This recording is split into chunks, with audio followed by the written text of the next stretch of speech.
Wholeness. From religious vows to therapy couches to the slow work of grief, the most demanding psychological frameworks describe the same arc. The parts you split off come back. The kindness you decided was weakness. The anger you decided was unbecoming. The longing you thought you had outgrown. The work of becoming whole is letting them in. RPGs are mostly about the opposite. Specialize, min-max. Find the strongest version of one thing and play it harder. You read the build guide before you roll the character. You restart at hour 20 because the spec is wrong. You learn which class is yours and you play it. The character who tries to do everything is the character who does nothing well. Then there is Octopath Traveler. 8 protagonists, each born to a single job, then a hidden shrine, an emblem at the center waiting to be claimed, a voice that has not spoken before. It speaks to you. From that altar onward, your cleric can pick up a sword and your thief can cast healing. The game keeps wanting this. A Swiss psychiatrist had a name for what was happening about 80 years before Square Enix existed. The game just calls it leveling up. Can a game's rules have real meaning? The easiest place to answer that is not Octopath. The easiest place to answer it is the most innocent-looking game on the shelf. You move to a small town. Tom Nook gives you a house. Tom Nook also gives you a bill. You pay it down by fishing, by digging up fossils, by selling fruit you shook out of someone else's tree. The bill clears. Tom Nook upgrades the house. There is a new bill. You fish, you dig, you shake. The bill clears. Tom Nook upgrades the house. There is a new bill. The cycle does not close. There is no version of Animal Crossing where you finish, file a final receipt with the town hall, and live the rest of the game free of debt to a Tanuki landlord. The work and the obligation are the game. In 2007, Ian Bogost wrote a book called Persuasive Games. Animal Crossing was one of the central examples. His argument was simple. The loop is making a claim whether or not Nintendo wanted it to. The game is saying in its rules that an ordinary life is structured by consumer debt. Pay one thing off, the next obligation appears. The reward for clearing the bill is a bigger bill. Bogost gave the move a name: procedural rhetoric. Games make their arguments not only in their stories and their visuals, but in their systems. In what the rules let you do, in what they make you do, in what they refuse. Nintendo will never describe Animal Crossing as a critique of consumer debt and lifelong consumption. The mechanic does not need Nintendo's permission, and once you have the move, you cannot unhave it. GTA gives you a wanted level, then a hide-and-seek timer that scrubs it. The rules say consequences are temporary. Stardew Valley gives you Joja Mart. The game asks nothing of you when you sign up, and somehow makes you feel like a traitor anyways. The rules have an opinion about the local economy that no character ever speaks out loud. Civilization buries you in a tech tree where every technology only matters until your enemies catch up. The rules say progress is a race condition. You have done this reading before. Every time a difficulty curve felt unfair. Every time a class system felt like a personality test. The reading is not exotic. The reading is what gaming has been teaching you to do since the first time you wondered why a save point sat exactly where it did. Back to the question. If the system is making a claim, what is Octopath's system trying to say? The mechanic is the argument. Unto thee who dost boldly venture to this place, I impart the knowledge of the heavens. The voice belongs to no character on screen. There is no NPC at the shrine, no quest log entry, no companion offering exposition. The first one you find because you walked somewhere the main path did not require you to go. The shrines are marked on the map, but no story leads to them. They sit in regions the story never asks you to enter. Each is a chamber with a single emblem at the center. A book at the scholars, a bishop's hat at the clerics, a potion at the apothecaries. The voice speaks the line again, the screen fades, the emblem vanishes, taken in. From that fade onward, the menu changes. The character has a primary class and a secondary slot, and the secondary slot is now filled. Switching costs nothing. You do it from the same UI you use to swap accessories. Abilities learned in one role carry into the next. The character is not trading one identity for another. The character is widening. Carl Jung spent the back half of his career drawing maps of the psyche, the conscious I he calls the ego, the part that experiences the day and tends to mistake itself for the whole person. The face the ego shows the world he calls the persona, from the Latin for the mask an actor wore on stage. The version of you that survives family dinner, the version that gets through a first date, the version that shows up to a job interview. Each is a real face the situation calls for, none of them is the whole. Beneath the persona, the personal unconscious, the things you have forgotten or pushed down. Beneath that, the collective unconscious, populated by the patterns Jung calls archetypes, the hero, the wise old man, the trickster, the great mother, the figures every culture's stories keep producing because they live below culture, in the part of the mind that being human comes with, patterns that recur because human beings keep facing the same things. The point of the map is a small claim and an enormous one.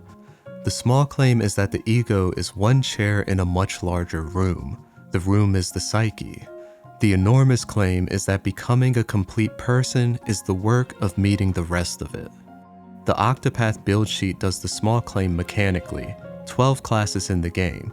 Master a class in the game grants you up to 4 passive skills tied to it.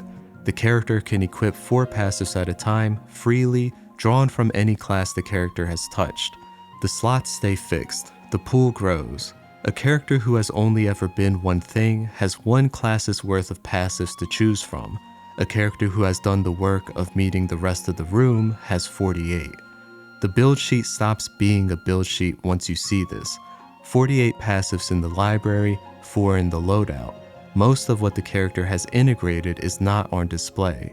It is held, available, drawn from when the moment asks for it. The cleric who once needed a shrine to pick up a sword now has access to the warrior's instincts, whether or not those instincts are equipped today. Persona is what you equip, the room is what you have entered. Carol Pearson, beginning in the 1980s, took Jung's open-ended archetypes and pinned them to a usable list, 12 of them: sage, caregiver, outlaw, lover, explorer, hero, and others. The framework moved into branding consultancies, into organizational psychology, into the back rooms where companies decide what they are. The Octopath cast maps onto it without much trouble. Cyrus the scholar is a sage. Therion the thief is an outlaw. The mapping is not strict and piercing is not young, but the vocabulary is useful. When you equip a subclass, you can hear what part of the room the character is moving toward. Atlas has been making the same argument since 1996.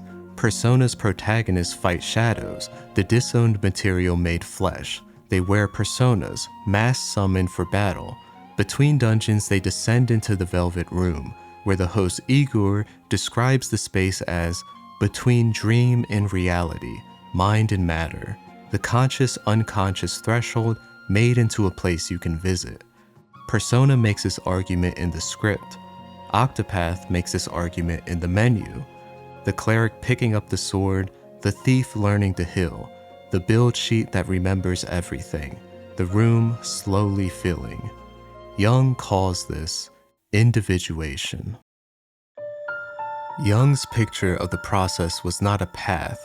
He calls it circumambulation, circular motion around the center the ego is not a climb, a circling. Octopath does this with his map. The continent of Orstera centers on a body of water called the Middle Sea. 8 regions ring it. The 8 characters gather themselves the way the map asks, by circling.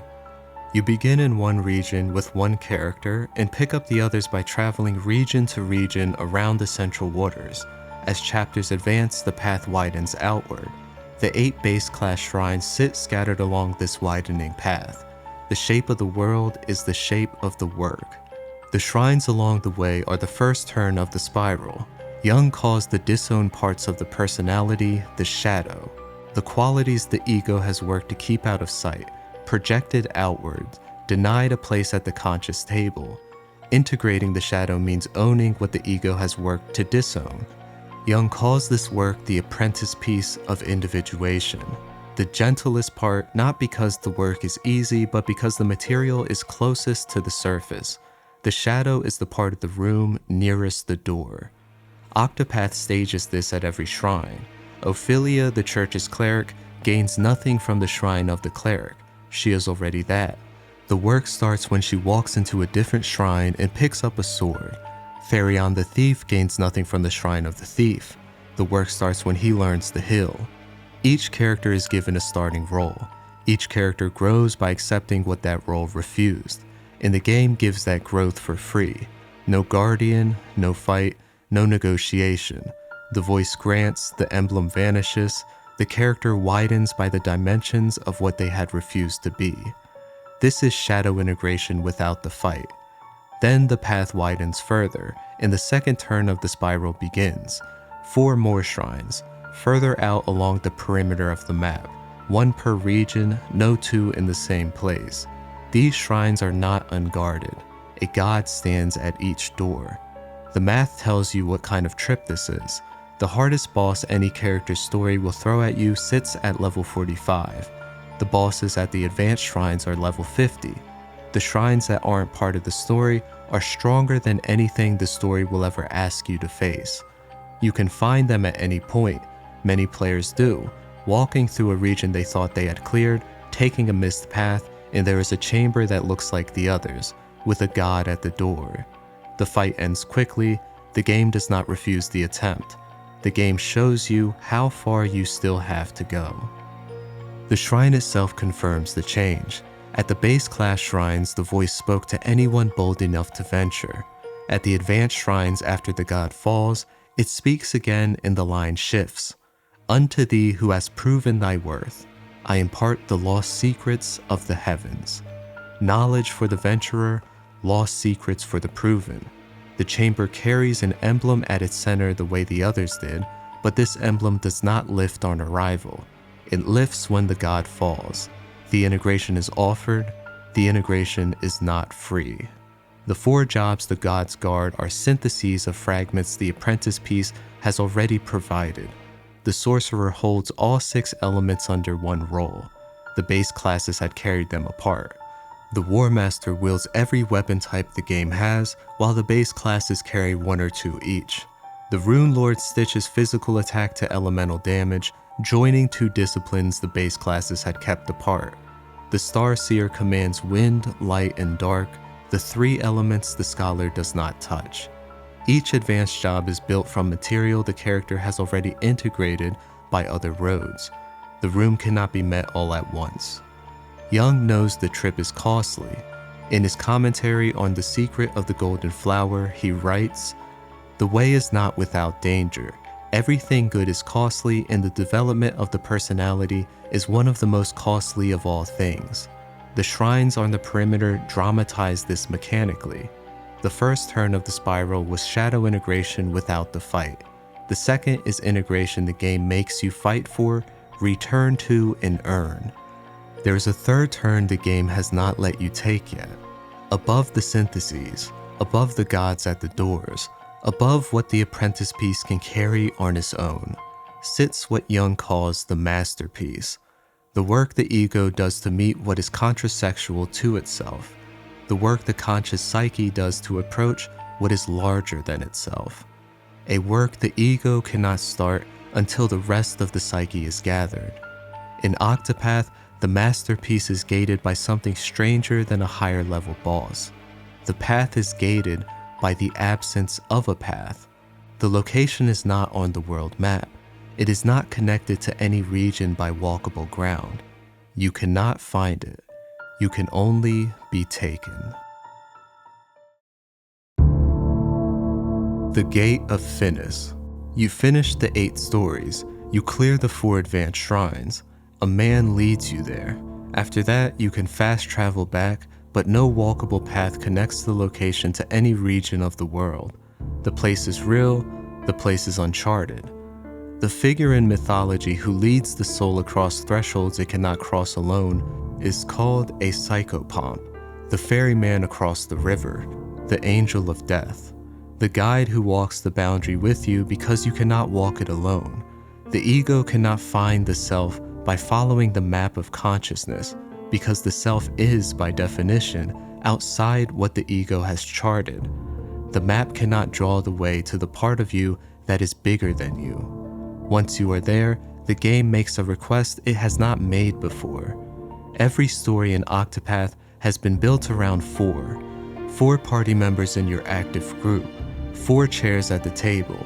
The remaining 4 wait at the tavern until a swap is needed, and you cycle through them on your terms. The Gate of Finis breaks this. The boss at the top of the dungeon requires every character.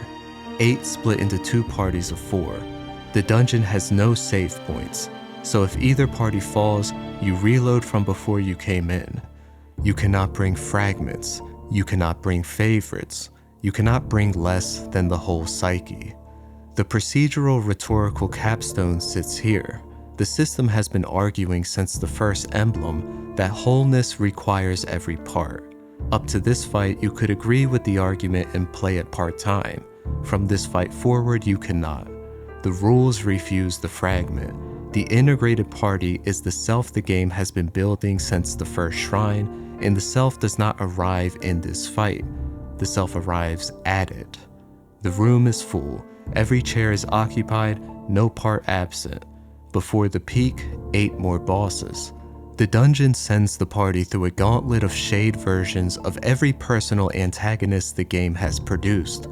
8 in sequence, each carrying the form of the boss that had once closed one character's personal arc. Each shadow the characters had defeated alone, the party now defeats together. The base class shrines had been the apprentice piece, shadow material the game handed to the character for free. The personal stories had been each character's individual confrontation with their own antagonist. The gauntlet is that same material walked again, this time with every part of the psyche in the room. Jung's circumambulation lived literally, the same ground at deeper levels. The dungeon reinforces this. 8 shadows, the whole psyche present.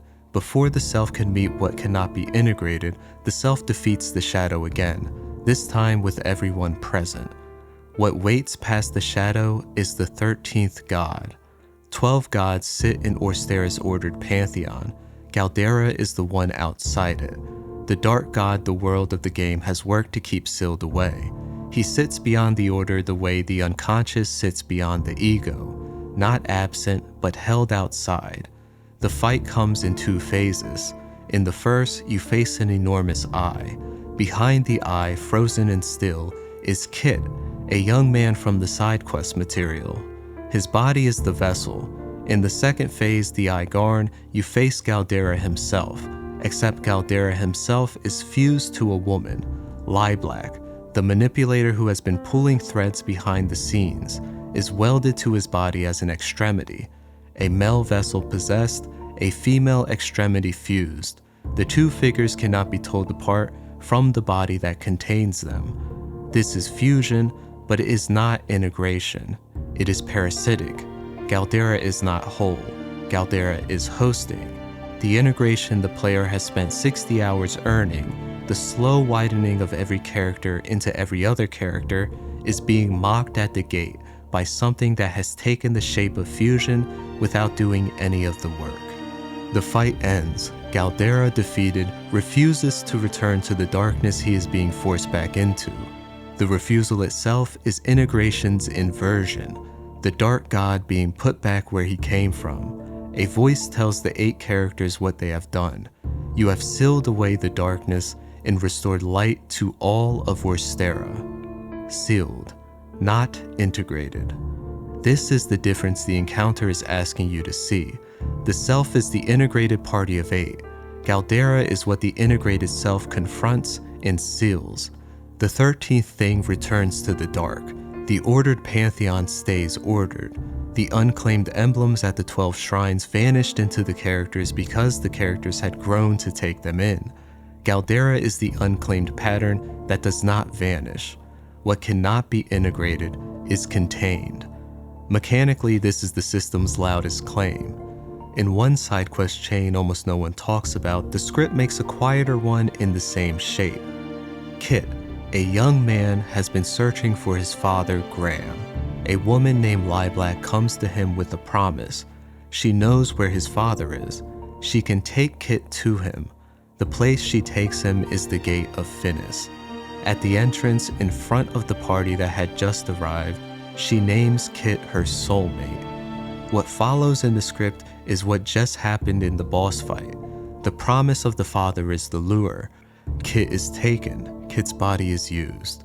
When the 8 defeat Galdera and Kit wakes on the floor with no memory of what his body had been doing, he names what happened.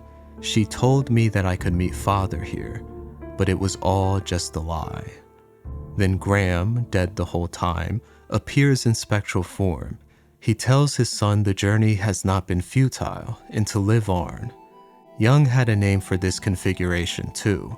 The contrasexual archetype, the figure inside the psyche that stands opposite the ego. He calls the anima in men, the animus in women. In its uncrossed, unmet form, it tends to project.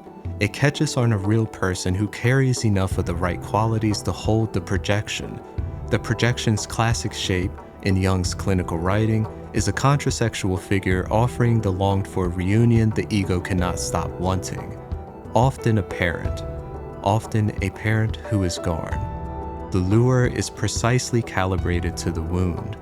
A woman who names herself the soulmate, a woman who promises the dead father. Lilac and the promise of the father are the projection's exact shape. Kit's possession is what the projection costs the ego when the projection is not seen through. The ego does not integrate the contrasexual figure here. The ego is taken over by it. 2 operations are running in this scene, and from the outside they look like the same operation. They are not. The party as self breaks the projection from outside. Kit cannot dispel the lie himself. He is not conscious. The 8 characters who have been doing the integration work since the first shrine reach the place Kit could not reach alone, and what the projection counterfeited collapses. Kit wakes and names the lie in the next breath. The counterfeit father was the lure. The real father appears once the lure is exposed. What the false anima promised in fantasy, Kit receives in reality, in the form of a brief blessing from a man who was already gone. This is not the masterpiece either. Masterpiece work is what the ego does when it takes the contrasexual figure inside itself consciously through integration. Kit is rescued, Galdera is sealed. Neither is integration. The work has run from shadow integration without the fight, through deeper integration the game made you fight for, through the shadow walked again, with the whole psyche present, to the self the rules now demand. At the gate, the self meets 2 things: a dark parody of fusion that has to be expelled, a contrasexual projection that has to be dispelled. The next work, the conscious integration of what is contrasexual, the game does not stage. The game leaves it to the player. Persona makes the argument in the script. Octopath makes this argument in the menu, and lets a smaller arc whisper the same thing in the script. Jung's warning fits both directions. The way is not without danger. Everything good is costly, and the development of the personality is one of the most costly of all things. The advanced job shrines were the cost of integration. The boss at level 50 in a region that had looked safe. The retreat, the return, the slow earning of a fragment the character had refused. Kit is the cost of refusal. The ego that does not see the projection coming gets used by it. Kit lost his father as a child, and the wound had never been touched. The lure was calibrated to it precisely. His body was taken because the projection had nothing inside him to push against. The way is not without danger. The danger runs in both directions. The advanced job tier dramatizes one, Kit dramatizes the other. The room is full. The self has met what was outside the order and sealed it. The self has freed what the projection took and let the real father say goodbye. The work that begins beyond this room is the masterpiece, and the masterpiece begins after the credits, which leaves one question: what was the system arguing the whole time? To stop being one thing. Of course, the argument belongs to this game, the one named for 8. 8 travelers, 8 paths, 8 protagonists who each begin as exactly one thing. A scholar, a thief, a cleric, a game built on separateness that turns its deepest systems toward the claim that no one of the 8 should stay one thing, and that by the final fight, not one of them can be left behind. It makes this case in the grammar of its rules, a spiral of shrines circling the middle sea, circumambulation drawn on a map. The first shrines hand the shadow over for free. The deeper ones put a god at the door and make you earn it. Kit, reaching alone for the figure who promises him his father, is hollowed out by a projection he cannot see alone. Integration has a price. Refusing it has a worse one. None of this began with Octopath. Games have been making their arguments and their rules for as long as you have been playing them, and what a system lets you do and what it quietly refuses. Nobody had to teach you to hear it. You have been hearing it all along. Every time a mechanic asked the question, its story would not say out loud. The reading was already yours, the name is what was missing. There is a shrine in a region of the map you did not have to enter. The Epiphany, the emblem at the center, the symbol of the part of yourself the surface story had refused to let you hold, lifts and is taken in. The screen fades. You have stood in shrines like this one, the help you finally asked for, the no you didn't soften, the version of yourself you stopped trimming to fit in. Different rooms, same architecture. Jung had a name for what just happened. The game just calls it leveling up.